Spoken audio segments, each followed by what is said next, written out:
The Disturbed Night by Ginzberg.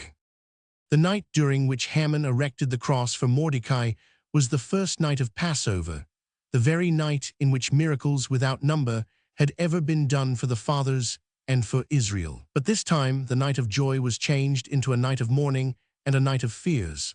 Wherever there were Jews, they passed the night in weeping and lamenting. The greatest terrors it held for Mordecai, because his own people accused him of having provoked their misfortunes by his haughty behavior toward Haman. 160. Excitement and consternation reigned in heaven as well as on earth. 161. When Haman had satisfied himself that the cross intended for his enemy was properly constructed, he repaired to the Bet HaMidrash, where he found Mordecai and all the Jewish school children, 22,000 in number, in tears and sorrow. He ordered them to be put in chains, saying, "First I shall kill off these, and then I shall hang Mordecai." The mothers hastened thither with bread and water, and coaxed their children to take something before they had to encounter death. The children, however, laid their hands upon their books and said, "As our teacher Mordecai liveth, we will neither eat nor drink, but we will perish exhausted with fasting." They rolled up their sacred scrolls and handed them to their teachers with the words, "For our devotion to the study of the Torah, we had hoped to be rewarded with long life, according to the promise held out in the Holy Scriptures. As we are not worthy thereof, remove the books." The outcries of the children and of the teachers in the Bet HaMidrash, and the weeping of the mothers without, united with the supplications of the fathers, reached unto heaven in the third hour of the night.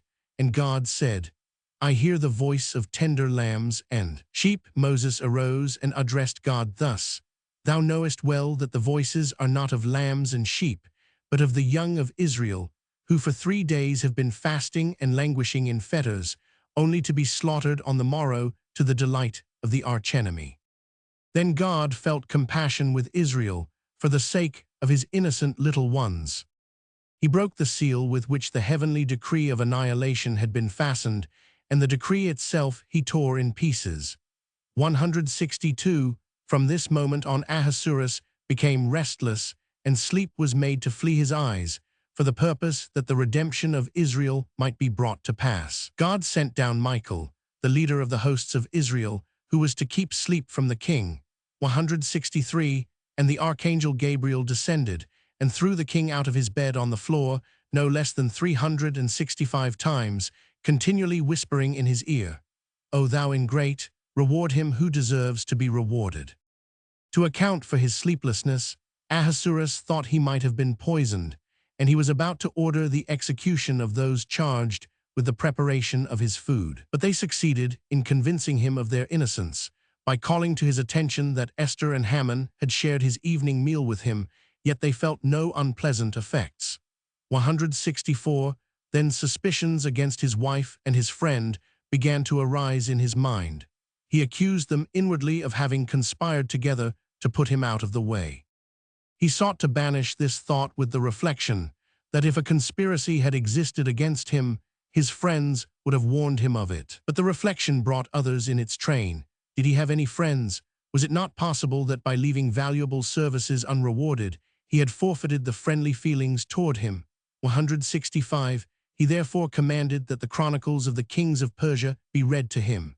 He would compare his own acts with what his predecessors had done, and try to find out whether he might count upon friends. 166.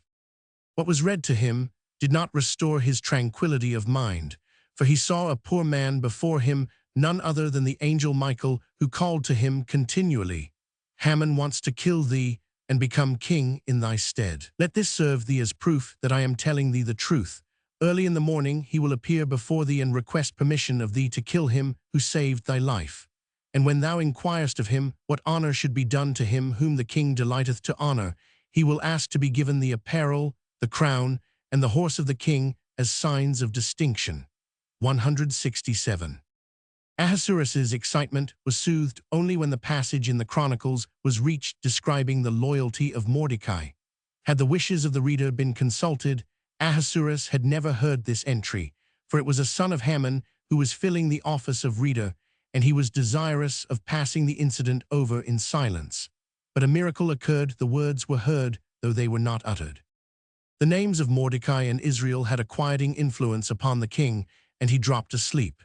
He dreamed that Haman, sword in hand, was approaching him with evil intent, and when, early in the morning, Haman suddenly, without being announced, entered the antechamber and awakened the king, Ahasuerus was persuaded of the truth of his dream. The king was still further set against Haman by the reply he gave to the question, how honor was to be shown to the man whom the king delighteth to honor. Believing himself to be the object of the king's good will, he advised Ahasuerus to have his favorite arrayed in the king's coronation garments, and the crown royal put upon his head.